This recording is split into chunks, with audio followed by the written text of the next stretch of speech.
Hallelujah! সবাইকে জয় যিশু ঈশ্বরের গৌরব। আমি যে রোজ যেমন আশীর্বাদের বাক্য, আশীর্বাদের বার্তাতে আসি, পিতার আশীর্বাদে, পিতার কর্ণাতে আসতে পেরেছি।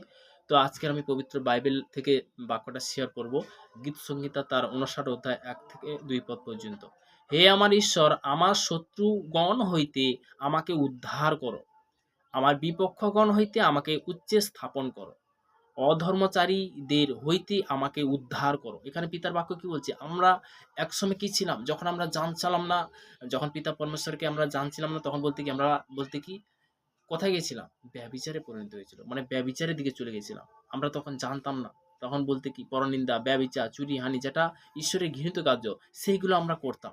কিন্তু প্রভুকে যবে থেকে আমরা রোমীয় ১০ অঙ্গীকার হয়েছি, যবে থেকে প্রভু যিশুকে যখন গ্রহণ করেছি, তবে থেকে বলতে কি আমরা ধীরে ধীরে কি হলো? চেঞ্জ হতে লাগলো। তো তেমনি বলতে কি আজকের যারা অনেক মসীহ ব্যক্তি, অনেক ঈশ্বরের সন্তান, তারা হয়তো পিতার সেবা করছে। তারা বলে যে, "হ্যাঁ, প্রভুর কাছে এসেও কেন আমার মানে চেঞ্জটা হয়েও হচ্ছে আবার হচ্ছে না, হচ্ছে আর হচ্ছে না।" তো তেমনি বলতে কি পিতার বাক্য তোমাদেরকে কি করেছে?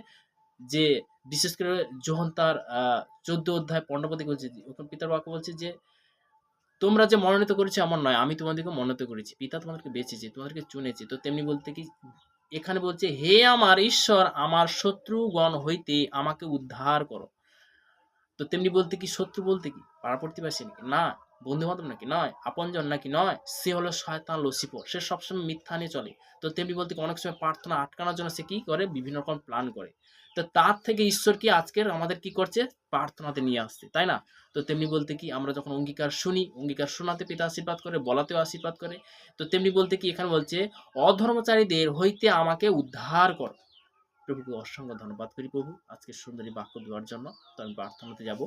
সর্বশক্তিমান ঈশ্বর পিতা তোমার মহানামে ধন্যবাদ করি পিতা। স্বর্গপিতা সিংহাসন পিতার বাদ তোমার চরণ ধরে প্রভুকে আজকে পজিটিভের বাক্য দেওয়ার জন্য তোমাকে অসংখ্য ধন্যবাদ করি পিতাগো। সে নেগেটিভ আমি ক্যান্সেল করি যিশুর নামে পিতাগো। পিতাগো প্রত্যেকটা সন্তানকে তুমি মহা আশীর্বাদ করো, তাদেরকে তুমি কৃপা করো প্রভুগো, তুমি কৃপা পান ঈশ্বর পিতাগো, তুমি সর্বশক্তিমান ঈশ্বর পিতাগো।